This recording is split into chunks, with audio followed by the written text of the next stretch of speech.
Hi ನಮಸ್ಕಾರ. ಇವತ್ತು ಕೊಳಂಕಲ್ ಶ್ರೀ ಮಹಾಗಣಪತಿ ದೇವಸ್ಥಾನದ ಜೀರ್ಣೋದ್ಧಾರದ ಪ್ರಯುಕ್ತ ದೇವಸ್ಥಾನದಲ್ಲಿ ಹಲವಾರು ಪೂಜೆಗಳಿವೆ ಹಾಗೂ ಮುಷ್ಟಿ ಹಣ ಹಾಗೂ ಅನ್ನ ಸಂತರ್ಪಣೆಯ ಕಾರ್ಯಕ್ರಮ ಇದೆ. ಈ ಕಾರ್ಯಕ್ರಮಕ್ಕೆ ಬರಲು ಆಗದೇ ಇರುವವರು ಅಂದರೆ ಹೊರಗಡೆ ಇದ್ದವರು ಮತ್ತು ಊರಲ್ಲೇ ಇದ್ದು ಬೇರೆ ಕೆಲಸದಲ್ಲಿ ಬ್ಯುಸಿ ಇದ್ದು ಬರಲು ಆಗದೇ ಇರುವವರಿಗೆ ಈ ವಿಡಿಯೋ ಮೂಲಕ ಪೂರ್ಣ ಮಾಹಿತಿಯನ್ನು ನೀಡಲು ಒಂದು ಸಣ್ಣ ಪ್ರಯತ್ನ ಮಾಡುತ್ತಿದ್ದೇವೆ. ವಿಡಿಯೋ ಪೂರ್ತಿ ನೋಡಿ ಸಹಕರಿಸಿ. ದೇವಸ್ಥಾನದಲ್ಲಿ ಇತ್ತೀಚೆಗೆ ನೆರವೇರಿದ ಆರೂಢ ಪ್ರಶ್ನೆಯಲ್ಲಿ ಬಂದಂತೆ ದೇವರ ಎದುರಿಗೆ ಗರ್ಭಮಂಟಪ, ಅದಕ್ಕೆ ತಾಮ್ರದ ಹೊದಿಕೆ, ನಾಗದೇವರ ಪುನರ್ ಪ್ರತಿಷ್ಠೆ, ಅಲ್ಲದೆ ದೇವಸ್ಥಾನದ ಕೆಳಗೆ ಪೂಜಾ ಸಾಮಗ್ರಿಗಳಿಗೆ ಒಂದು ಕೊಠಡಿ, ಭೋಜನ ಶಾಲೆ, ಭಕ್ತರಿಗೆ ವಿಶ್ರಾಂತಿ ಕೊಠಡಿ, ಶೌಚಗೃಹ, ಕುಡಿಯುವ ನೀರಿನ ಸೌಲಭ್ಯ ಮತ್ತು ಇನ್ನಿತರ ಅಭಿವೃದ್ಧಿ ಕೆಲಸಗಳು ಆಗಬೇಕಿದೆ. ಈ ಎಲ್ಲ ದೇವತಾ ಕಾರ್ಯಗಳಿಗೆ ಸುಮಾರು 1,80,00,000ದಿಂದ 1,90,00,000 ಖರ್ಚು ಅಂದಾಜಿಸಲಾಗಿದ್ದು, ಉದಾರಿಗಳಾದ ತಾವುಗಳು ತಮ್ಮ ತನು ಮನ ಧನ ಸಹಕಾರ ನೀಡಿ ದೇವರ ಅನುಗ್ರಹಕ್ಕೆ ಪಾತ್ರರಾಗಬೇಕಾಗಿ ಈ ಮೂಲಕ ವಿನಂತಿ. ದೇವಸ್ಥಾನ ಈಗ ಹೀಗಿತ್ತಲ್ಲ, ಆದರೆ 18-20 ವರ್ಷದ ಹಿಂದೆ ದೇವಸ್ಥಾನ ಹೆಂಗಿತ್ತನಿಗೆ ಕಾಣ್ಕ. ಈ ಫೋಟೋ ಇತ್ತಲ್ಲ, ಇದು 18 ವರ್ಷದ ಹಿಂದಿನ ಫೋಟೋ. 2006ನೇ ಇಸ್ವಿಯಲ್ಲಿ ತೆಗೆದಂತಹ ಫೋಟೋ. ಎಷ್ಟು ಚಂದ ಇತ್ತಲ್ಲ ನಮ್ಮ ದೇವಸ್ಥಾನ. ಮತ್ತೆ ಇದಂತೂ ಸಿಕ್ಕಾಪಟ್ಟೆ ಹಳೆಯದು, 30 ವರ್ಷದ ಮೇಲಾಗಿದೆ ಅಂತ ಹೇಳಿ ಹೇಳ್ತಾರೆ. ಇಂದಿನ ಕಾರ್ಯಕ್ರಮಕ್ಕೆ ದೇವಸ್ಥಾನವನ್ನು ಗ್ರಾಮಸ್ಥರು ಸುಂದರವಾಗಿ ಅಲಂಕರಿಸ್ತಿದ್ದಾರೆ. ಒಂದ್ಸಲ ನಾವು ಈ ಅಲಂಕಾರ ಯಾವ ರೀತಿ ಮಾಡ್ತಾ ಇದ್ದಾರೆ ಅಂತ ಹೇಳಿ ನೋಡ್ಕೊಂಡು ಬರೋಣ ಬನ್ನಿ.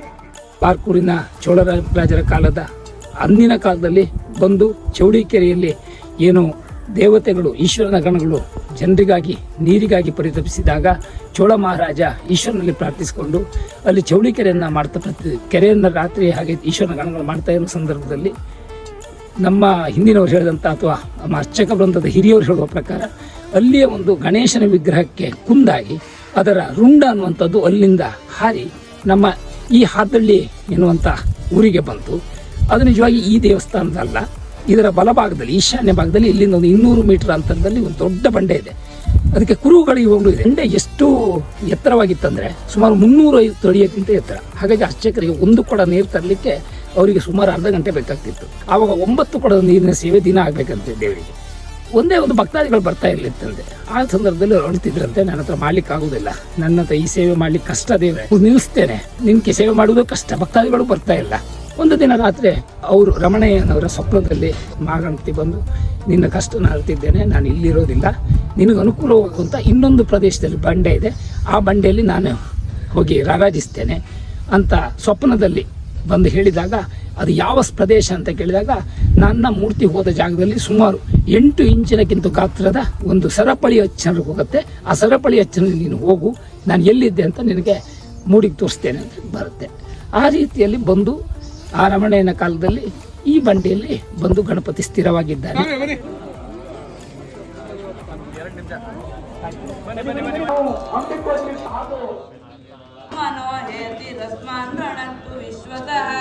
ನಾನೀಗ ನಿಮ್ಗೆ ಈ ಸ್ಥಳದಲ್ಲಿ ಇವತ್ತು ನಡೆದಂತ ಹೋಮಗಳ ಬಗ್ಗೆ ತೋರಿಸ್ಕೊಡ್ತೇನೆ.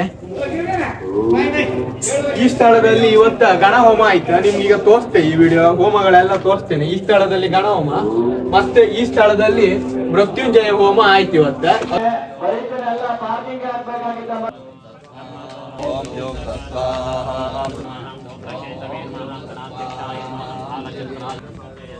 ಅಲ್ಲೆಲ್ಲ ಕಾಯಿ ತಗೊಳ್ಳಿ.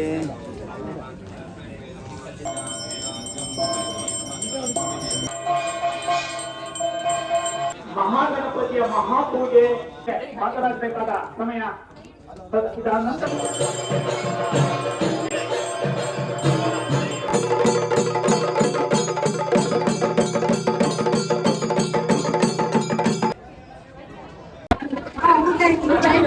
ನಮಸ್ಕಾರ.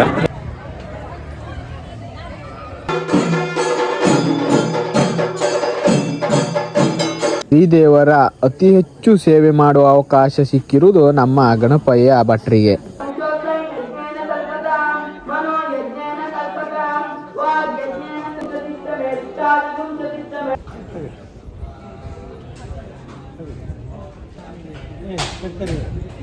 ನಮ್ಮ ಗಣೇಶನಿಗೆ ಅತ್ಯಂತ ಇಷ್ಟವಾದ ನೈವೇದ್ಯ ಅಂತ ಹೇಳಿದ್ರೆ ಅದು ಕಡಲೆಕಾಯಿ. ಕಡಲೆಕಾಯಿ ಅಂದರೆ ತುಂಬ ಇಷ್ಟ. ಇವತ್ತು ಅರ್ಪಿಸಿದ ಕಡಲೆಕಾಯಿ ಪ್ರಸಾದವನ್ನು ಎಲ್ಲ ಸ್ವೀಕರಿಸಿ. ಗಣಪತಿಯ ಪ್ರಸಾದ ಎಲ್ಲ ಬರೋಕ್ಕಾಗದಿದ್ದವರೆಲ್ಲ ನೋಡಿ ಸಂತೃಪ್ತಿ ಪಡ್ಕೊಳ್ಳಿ.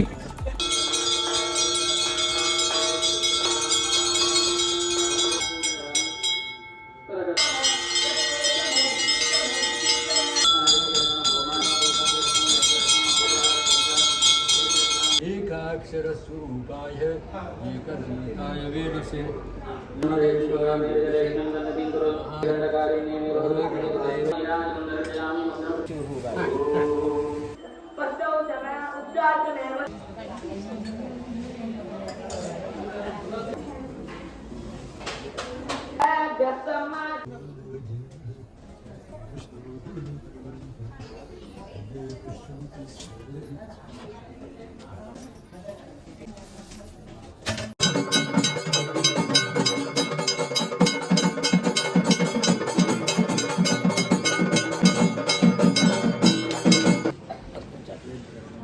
ನೀವು ಬೇಡ್ಕೊಳ್ಳಿ.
ಯಶಃ ಪ್ರಜ್ಞಾಂ ವಿದ್ಯಾಂ ಬುದ್ಧಿಂ ಶ್ರಿಯಂ ಬಲಂ ಆಯುಷ್ಯಂ ತೇಜಃ ಆರೋಗ್ಯಂ ದೇಹಿ ಮೇ ಗಣನಾಯಕ.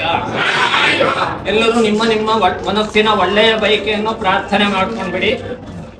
ಮಹಾಗಣಪತಿ ಎಲ್ಲರಿಗೂ ಸಹ ಸುಖ ಶಾಂತಿ ನೆಮ್ಮದಿಯುತವಾದ ಜೀವನ, ಮುಂದೆ ಮಾಡತಕ್ಕಂಥ ಎಲ್ಲ ಕೆಲಸವೂ ಸಹ ಒಳ್ಳೆಯ ರೀತಿಯಲ್ಲಿ ಆಗುವಂತೆ ಮಹಾಗಣಪತಿ ಅನುಗ್ರಹಿಸಬೇಕಂತ ಎಲ್ಲರೂ ಪ್ರಾರ್ಥನೆ ಮಾಡಿಕೊಂಡು ನಮಸ್ಕಾರ ಮಾಡಿ. ಶ್ರೀಮನ್ನ ಮಹಾಗಣಪತಯೇ ನಮಃ. ಮನೋರಥಾನ್ ಪ್ರಾರ್ಥಯಾಮಿ. ಓಂ ಪ್ರದಕ್ಷಿಣೆ ಗವೇಕನಂತೆ ಕಾಲವೋ ವಯೋಪದಂತರದುಧಾಶ್ರುಂದಯಃ ದೇವಾದೌ ಭವತದಿಹ ಮಗಾಧಿಪ ಕೊಳಲ ಕಲ್ಲಿನ ವಾಸ ಗಣನಾಯಕ, ಕೊಳಲ ಕಲ್ಲಿನ ವಾಸ ಗಣನಾಯಕ, ಕೊಳದ ನೀರು ಅಭಿಷೇಕವು ಹೇ ವಿನಾಯಕ, ಕೊಳದ ನೀರು ಅಭಿಷೇಕವು ಹೇ ವಿನಾಯಕ. ಬಾರು ಗಣೇಶ ಒಲಿದು ಬಾರು ಗಣೇಶ, ಬಾರು ಗಣೇಶ ಒಲಿದು ಬಾರು ಗಣೇಶ, ಬಾರು ಗಣೇಶ ನಲಿದು ಬಾರು ಗಣೇಶ, ಬಾರು ಗಣೇಶ ನಲಿದು ಬಾರು ಗಣೇಶ.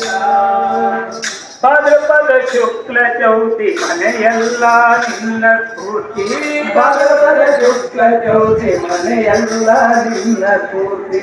ಕೊಂಡೊಯ್ದು ಕೂತಿ ಬರೋ ಜನರೆಲ್ಲ ನಿನ್ನ ಕೀರ್ತಿ, ಕೊಂಡೊಯ್ದು ಕೂತಿ ಬರೋ ಜನರೆಲ್ಲ ನಿನ್ನ ಕೀರ್ತಿ. ಭಕ್ತಿಯ ಹೂವನ್ನು ಹರಿಗೆರೆ ಅರ್ಪಿಸಲು, ಭಕ್ತಿಯ ಹೂವನ್ನು ಹರಿಗೆರೆ ಅರ್ಪಿಸಲು, ಮುಕ್ತಿಯ ದಾರಿ ತೋರಲೆಂದು ಬರುವ ದೇವನೇ, ಮುಕ್ತಿಯ ದಾರಿ ತೋರಲೆಂದು ಬರುವ ದೇವನೇ. ಬಾರು ಗಣೇಶ ಒಲಿದು ಬಾರು ಗಣೇಶ, ಬಾರು ಗಣೇಶ ಒಲಿದು ಬಾರು ಗಣೇಶ, ಬಾರು ಗಣೇಶ ನಲಿದು ಬಾರು ಗಣೇಶ, ಬಾರು ಗಣೇಶ ನಲಿದು ಬಾರು ಗಣೇಶ. ಸಂಕಷ್ಟಿ ದಿನದಂದು ಸಂಕಷ್ಟ ಪರಿಹರಿಸೋ, ಸಂಕಷ್ಟ ದಿನದಂದು ಸಂಕಷ್ಟ ಪರಿಹರಿಸೋ ಉತ್ತಿಷ್ಟ ಗಣಪತಿಯು ನೀನಾಗಿ ನಿಲ್ಲಿರುವೆ ಉತ್ತಿಷ್ಟ ಗಣಪತಿಯು ನೀನಾಗಿ ನಿಲ್ಲಿರುವೆ ಭಕ್ತರ ನಾಮದೇನು ನಮಗಾಗಿ ನೀನಿರುವೆ ಭಕ್ತರ ನಾಮದೇನು ನಮಗಾಗಿ ನೀನಿರುವೆ ಮುಕ್ತಿಯ ದಾರಿ ತೋರನೆಂದು ಬರುವ ದೇವನೇ ಮುಕ್ತಿಯ ದಾರಿ ತೋರನೆಂದು ಬರುವ ದೇವನೇ ಬಾರು ಗಣೇಶ ಒಲಿದು ಬಾರು ಗಣೇಶ ಬಾರು ಗಣೇಶ ಒಲಿದು ಬಾರು ಗಣೇಶ ಬಾರು ಗಣೇಶ ನಲಿದು ಬಾರು ಗಣೇಶ ಬಾರು ಗಣೇಶ ನಲಿದು ಬಾರು ಗಣೇಶ ಹರಿದ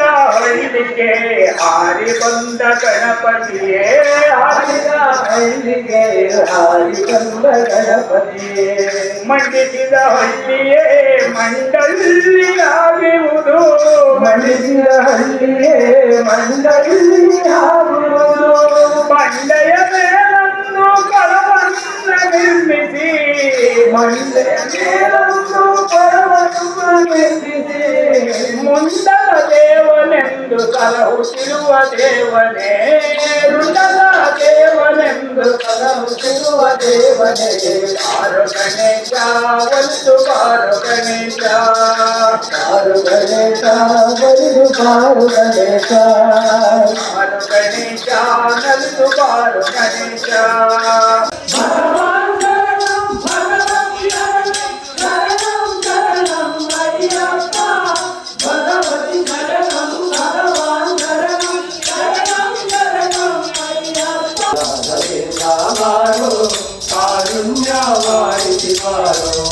ಆಡಳಿತ ಮಂಡಳಿ ಹಾಗೂ ಸ್ವಯಂ ಸೇವಕರಿಂದ ಮುಷ್ಟಿ ಹಣದ ರೀತಿಯಲ್ಲಿ ಬಂದ ಕಾಣಿಕೆಯನ್ನು ಲೆಕ್ಕ ಮಾಡ್ತಾ ಇದ್ದಾರೆ.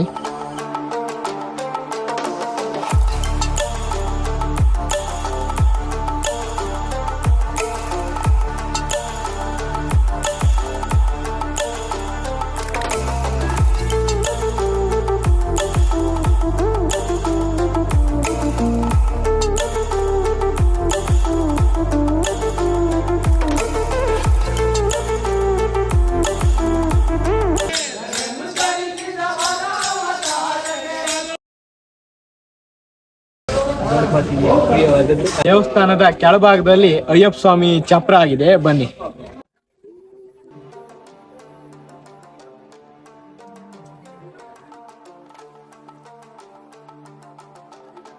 ದೇವಸ್ಥಾನದ ಮೂಲ ಸ್ಥಾನನ ಮೊನ್ನೆ ನಾನು ತೋರಿಸಿದೆ. ಆದ್ರೆ ಎಂತ ಆಯ್ತು ಕೇಳಿದ್ರೆ ಅದ್ರ ಸ್ಪೀಡ್ ಜಾಸ್ತಿ ಆದ್ರಿಂದ ಜನರಿಗೆ ಸರಿಯಾಗಿ ಗೊತ್ತಾಗ್ಲಿಲ್ಲ. ಇವತ್ತು ನಾನು ಪುನಃ ಅದೇ ಸ್ಥಳಕ್ಕೆ ಸರಿಯಾಗಿ ನಿಮ್ಗೆ ದಾರಿ ತೋರಿಸ್ತೇನೆ, ಯಾವ ರೀತಿ ಹೋಗುದು ಅಂತ ಹೇಳಿ. ದೇವಸ್ಥಾನದ ಬಲಬದಿಯಲ್ಲಿ ಕಕ್ಕುಂಜೆ ಭಾಗಕ್ಕೆ ಹೋಗುವ ರಸ್ತೆ ಇದೆ. ಈ ರಸ್ತೆಯಲ್ಲಿ ಮಂದರ್ತಿಗೆ ಸಹ ಹೋಗಬಹುದು. ಈ ದಾರಿಯಲ್ಲಿ 100 ಮೀಟರ್ ಹೋದಾಗ ಸ್ವಲ್ಪ ಮನೆ ಕಾಣಿಸುತ್ತೆ. ಅಲ್ಲೇ ಮುಂದೆ ಹೋದರೆ ಎಡಭಾಗದಲ್ಲಿ ಒಂದು ಮಣ್ಣಿನ ದಾರಿ ಕಾಣಿಸುತ್ತೆ. ಅಲ್ಲೇ ಮುಂದೆ ಹೋದರೆ ಮಹಾಗಣಪತಿಯ ಆದಿಸ್ಥಳ ನೋಡಬಹುದು.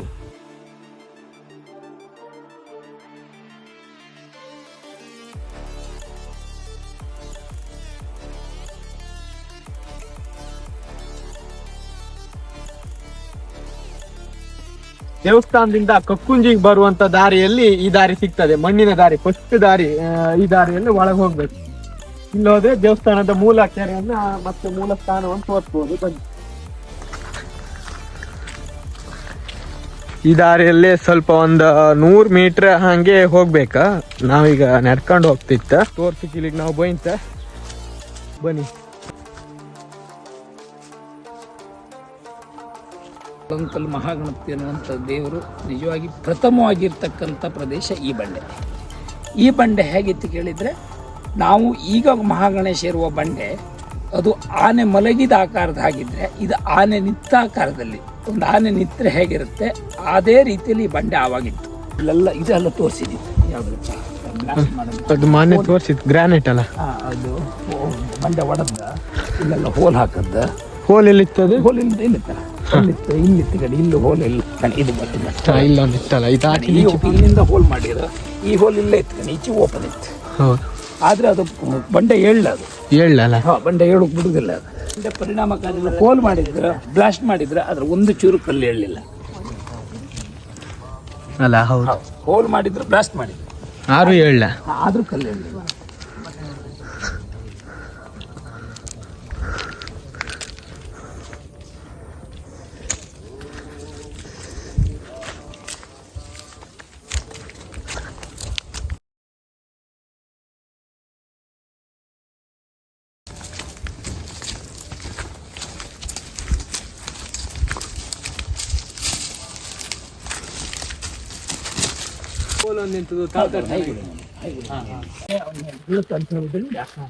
ಯಾವುದೇ ಇದು ಮಾಡಿದ್ದಿತ್ತು, ಫಸ್ಟ್ ಇದ್ದಿತ್ತು, ಅದು ಬಿದ್ದೋಯ್ತು. ನಾವು ಜೀರ್ಣೋದ್ಧಾರ ಮಾಡ್ತೀವಿ, ಇಷ್ಟೇ ಮಾಡ್ಬೇಕು. ಕ್ಷೇತ್ರಪಾಲನ ಆ ಕಡೆ ಕೊಟ್ಟಿದೆ, ಪಶ್ಚಿಮ ಭಾಗದಲ್ಲ. ಇದು ಹೈಗುಳಿ ಮನೆ, ಹೈಗುಳಿ ಒಂದು ಮೂರ್ತಿಯನ್ನು ಪ್ರತಿಷ್ಠಾಪಿಸಿ ಇದಕ್ಕೆ ನಮ್ದೆಲ್ಲ ಅಭಿವೃದ್ಧಿಗಳು, ಇದ್ರದ್ದೆಲ್ಲ ಸೇವೆಗಳು ನಡೆದಿತ್ತು. ಜನ ಬಂದ್ರು ಎಲ್ಲ ನಾಶ ಅಲ್ಲ, ಒಂದೇ ಕೆಲ್ಸದವ್ರಿಗೆ ಬೆಟ್ಟಪ್ಪದ, ಕೆಲ್ಸದವ್ರು ಸಾಯುದು ಬಂಡಿಯಲ್ಲೇ. ಆಮೇಲೆ ಕೆಲ್ಸದವ್ರಿಗೆ ಕೆಲಸ ಮಾಡೋಕಾಯ್ತು ಓಡಿ ಹೋಗ್ತದೆ, ಅವ್ರಿಗೆ ತೊಂದರೆ ಆಗಿ ಅವ್ರು ಓಡಿ ಹೋಗ್ತದೆ. ಬೇರೆ ಬೇರೆ ಐತಿ, ಇದೆಲ್ಲ ಬ್ಲಾಸ್ಟ್ ಮಾಡೋದು. ಇಲ್ಲಿವರೆಗೆ ಅಂದ್ರೆ ಇಷ್ಟು ಬ್ಲಾಸ್ಟ್ ಮಾಡಿ ಸೈಜ್ ಮಾಡೋಕ್ಕೂ ಬಿಡ್ಲ ಅದ ಅಲ್ಲ. ಅಲ್ಲಿಂದ ಮಾಡ್ಕೊಂಬಂದ್ರೆ ಈಚೆ ದೇವಸ್ಥಾನದ ಹತ್ತಿರ ಭಾಗಕ್ಕೆ ಬಂದ್ರೆ ಕೂಡ ತೊಂದರೆ ಮಾಡೋಕೆ ಬಿಡ್ಲ. ದೇವಸ್ಥಾನದ ಮೂಲ ಸ್ಥಾನ ಇದೆಯಲ್ಲ, ಇದಕ್ಕೂ ಮತ್ತೆ ಈಗಿನ ದೇವಸ್ಥಾನಕ್ಕೂ ಕೇವಲ 80ರಿಂದ 100 ಮೀಟರ್ 150 ಮೀಟರ್ ಅಂತರ ಮಾತ್ರ ಇದೆ. ಆದ್ರೆ ಗಾಡಿಯೆಲ್ಲ ಆ ತರ ಬರೋದ್ರಿಂದ ಆ ತರ ದೂರ ಆಗಿ ಕಾಣಿಸುತ್ತೆ. ನಿಮ್ಗೆ ಇಲ್ಲಿಂದ ದೇವಸ್ಥಾನಕ್ಕೆ ಎಷ್ಟು ದೂರ ಇದೆ ಅಂತ ಹೇಳಿ ಇಲ್ಲೇ ನಾನು ನಡ್ಕೊಂಡು ಹೋಗಿ ತೋರಿಸ್ತೇನೆ. ಒಂದು ಸಣ್ಣದೊಂದು ಮರದ ರೀತಿಯಲ್ಲಿ ಇದೆಯಲ್ಲ, ಇದೊಂದು ಕಾಣ್ತಾ ಇತ್ತು.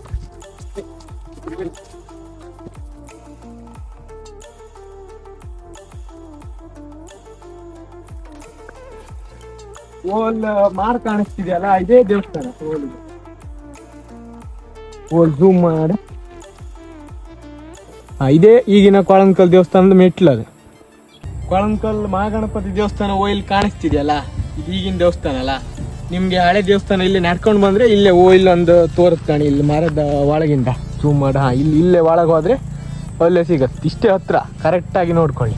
ಇವತ್ತು ಮುಷ್ಟಿ ಹಣದ ರೀತಿಯಲ್ಲಿ ದೇವಸ್ಥಾನಕ್ಕೆ 1,17,000 ಚಿಲ್ಲರೆ ಹಣ ಬಂದಿತ್ತಂತೆ ಇಲ್ಲಿಗೆ. ಇಡೀ ಬಂಡೆ ಅವನ ದೇಹ, ಹಾಗಾಗಿ ಅವನಿಗೆ ಸೂರ್ಯರಶ್ಮಿ ಹಾಗೂ ಸದಾ ಮಳೆ ನೀರು, ವರುಣನ ಕೃಪೆ, ಇದು ಎರಡೂ ಅವನ ತಲೆ ಮೇಲೆ ಬೀಳಬೇಕು ಅನ್ನೋ ನಿರೀಕ್ಷೆಗೋಸ್ಕರ ಇಲ್ಲಿ ಗರ್ಭ ಮಂಟಪವನ್ನು ಮಾಡುವುದು ಅಂತೇಳಿ ತೀರ್ಮಾನ ಮಾಡಿದ್ದೇವೆ. ಆರೂಢದಂತೆ ಗರ್ಭ ಮಂಟಪ ಹೇಗಿರುತ್ತೆ ಅಂತ ಹೇಳಿದ್ರೆ 4 ಕಂಬಗಳು, ಶಿಲ್ಪಿಗಳು ಬಂದು ನಿರ್ಮಿಸುವಂಥ ಮಂಟಪ, ಹಾಗೆ ಅದಕ್ಕೆ ಮೇಲ್ಗಡೆ ನಮ್ಮ ಕರ್ಣ ಮುಚ್ಚಿಗೆ, ತದನಂತರ ಮಾಡುವಂಥದ್ದು ನಾವು ಏನಿದ್ರು ಈ ತಾಮ್ರದ ಹೊದಿಕೆ. ಆದರೆ ಇಷ್ಟೂ ಕಾರ್ಯಗಳು ಮಾಡಬೇಕಾದ್ರೂ ದೇವಸ್ಥಾನದ ಈ ಬಂಡೆಗೆ 1 ಇಂಚಿನ ಗಾಯ ಅಂದರೆ 1 ಆಣಿ ಅಂತ ತುಳುವಲ್ಲಿ ಏನು ಹೇಳ್ತಾರೆ, 1 ಮೊಳೆಯನ್ನು ಸಹ ಹೊಡಿಲಿಕ್ಕಿಲ್ಲ. ಇದನ್ನೆಲ್ಲ ನಾವು ಹೇಗೆ ಪ್ರಕೃತಿ ದತ್ತವಾಗಿದೆಯೋ ಅದನ್ನು ಹಾಗೆ ಉಳಿಸ್ಕೊಂಡು ಅದನ್ನು ಮಾಡಬೇಕಂತ ತೀರ್ಮಾನ ಆಗಿದೆ. ಯಾವುದೇ ಒಂದು ಕೆಟ್ಟ ದೃಷ್ಟಿಯಿಂದ ಇಲ್ಲಿ ಬರಬೇಡಿ. ನಿಮ್ಮ ಯಾವುದೋ ಒಂದು ಫ್ರೆಂಡ್ಸ್ ಸರ್ಕಲ್ನ ಕರ್ಕೊಂಡು ಬರೋದು, ಸಂಜೆ ಹೊತ್ತು ಯಾರಿಲ್ಲ ಅಂತೇಳಿ ಬಂಡೆ ತಲೆಯಲ್ಲಿರೋದು, ಯಾಕಂದರೆ ಈ ಬಂಡೆ ಅವನ ದೇಹವಾಗಿರೋದ್ರಿಂದ ಅಂಥ ಕೆಲಸ ಮಾಡಿದರೆ ನೀವು ನಾಶ ಆಗ್ತೀರಿ ಅನ್ನುವಂಥ ಮಾತನ್ನು ಸಹ ಮೊನ್ನೆ ನಮಗೆ ಆರೂಢದಲ್ಲಿ ತಾಂಬೂಲದಲ್ಲಿ ಬಂದಿದೆ. ದೇವಸ್ಥಾನದ ಈ ಮೇಲ್ಗಡೆ ಅಂದ್ರೆ ಯಾರು ಹೆಚ್ಚಿಗೆ ಬರಲ್ಲ, ಅದಕ್ಕೆ ಅದೇ ಒಂದು ಇದನ್ನ ಉಪಯೋಗ ಮಾಡಿಕೊಂಡು ಬೇರೆ ಸೈಡಿಂದ ಬಂದಂತ ಕೆಲವೊಂದು ಹುಡುಗ ಹುಡುಗಿಯರು ಅಥವಾ ಶಾಲಾ ಕಾಲೇಜಿನ ಯುವಕ ಯುವತಿಯರಿಂದ ಕೆಲವೊಂದು ಬೇಡದ ಚಟುವಟಿಕೆಗಳು ಇಲ್ಲಿ ದೇವಸ್ಥಾನದ ಮೇಲ್ಗಡೆ ಆಗಿದೆ ಅಂತೇಳಿ ತಿಳಿದು ಬಂದಿದೆ. ಮೊನ್ನೆ ಅಷ್ಟಮಂಗಲ ಹಾಕಿದಾಗ ಅದು ಅಲ್ಲಿ ಗೊತ್ತಾಯ್ತು. ಅದರಿಂದ ದೇವರಿಗೆ ಒಂಚೂರು ಅಪವಿತ್ರವಾಗಿದೆ, ದೇವರಿಗೆ ಅಶುದ್ಧಿಯಾಗಿದೆ ಅಂತೇಳಿ ಗೊತ್ತಾಗಿದೆ.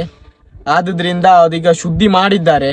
ಆದರೆ ಮುಂದಿನ ದಿನಗಳಲ್ಲಿ ಯಾರು ಕೂಡ ದೇವಸ್ಥಾನದಲ್ಲಿ ಈ ಥರ ಮಾಡಬಾರ್ದು, ಮಾಡಿದರೆ ಖಂಡಿತವಾಗಿ ದೇವರ ನಾಶ ಮಾಡ್ತೇನೆ ಅಂತ ಹೇಳಿದ್ದಾರೆ.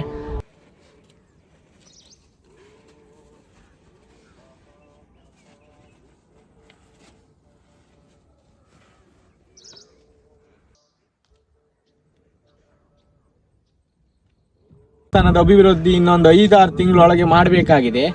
ಆದ್ರಿಂದ ಯಥೇಚ್ಛವಾಗಿ ದಾನಿಗಳಿಂದ ಹಣ ಬರ್ತಾ ಇದೆ. ಆದರೆ ನೀವ್ಯಾರಾದರೂ ಇನ್ನು ಕೊಡಲು ಇಚ್ಛಿಸುವವರು QR ಕೋಡನ್ನು ಕಳಿಸ್ತೇನೆ. ಈ ವಿಡಿಯೋದ ಕೊನೆಯದಲ್ಲಿ QR ಕೋಡ್ ತೋರಿಸ್ತೇನೆ, ಅದಕ್ಕೆ ಹಾಕಿ ದೇವರ ಭಕ್ತಿಗೆ ಪಾತ್ರ ಆಗ್ಬೋದು.